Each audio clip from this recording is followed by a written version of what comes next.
Okay, good morning. Ito na yung final testing natin. Meron na tayo nakakabit na ampere sensor sa AC para mabasa niya yung current na pumapasok. Naka-plug na rin yan doon. At meron tayo ditong emergency button. Ito yung display, no? Ito yung alarm natin na beeping sound and the LED. Ito yung smart battery monitor. We can install this to the different battery para identification niya. Once na pinlog natin yan dito sa smart charger, madetect niya kung ano yung battery ID niya na. One tap na lang kasi tayo, hindi na yung katulad ng i-scan natin yung battery, charging boy ID, charger ID. Siya diretso na siya. And we also have the RFIDs, no? Different RFIDs. Yung dalawa registered, yung isa not registered. Ngayon, ito yung sensor natin. Ito yung sa cable temperature sensor.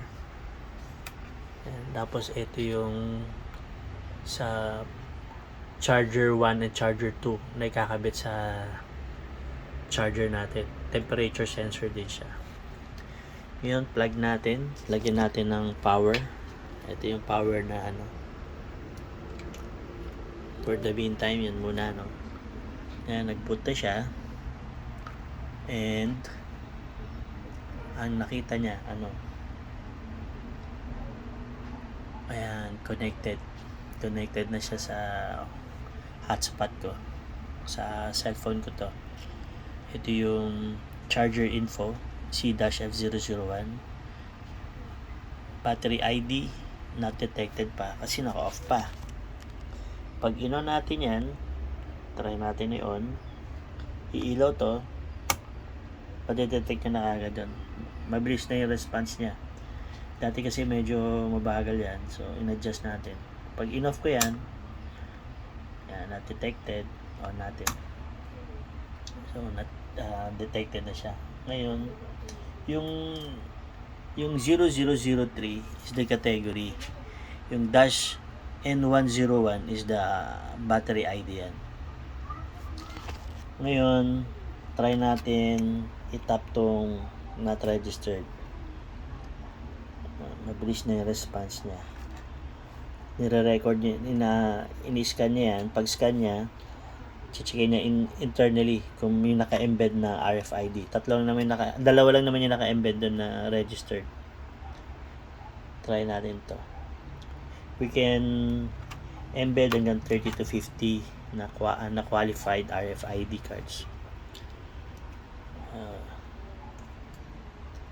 Ito yung battery info, since na wala naman tayong power supply na pinasok, kaya 0 siya, current mataas, so wala pa to. Ito yung tinetest natin the other day. Ito ngayon yung charger info, meron na siyang lumalabas. Naubos yung natin, serial, hardware serial.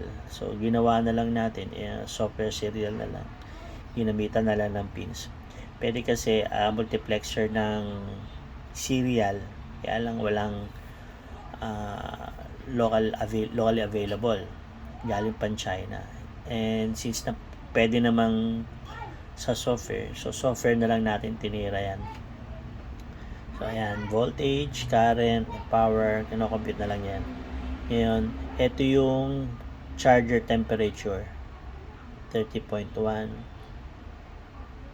30.89, tsaka 31.16. Yung dalawa. Ikakabit natin yung dalawang sensor na pinakita kanina doon sa charger natin, charger 1 and charger 2. Tapos ito, cable temperature. Dito tayo nagtetest Ito yung niya, ang monitor niya. Pag pumabot to ng 33 degrees Celsius, mag-a-alarm yan. Ito, wala pa tayo sa temperature. Ibigay lang sa atin yung parameter kung anong temperature range nitong sa charger na kaya niya. na operating, isa-send natin para either of the two uminit, mag-a-alarm din siya. Ngayon, yung charger ID natin, identification details natin, charger ID is the C-F001, battery ID, and 101, tsaka yung attendant ID. Yung attendant ID, yan yung RFID na naka-embed sa loob na chinek niya. Ngayon, 31, nasa 31 siya, ilagay lang natin yan dito sa may LED para mag-init siya. Ayan.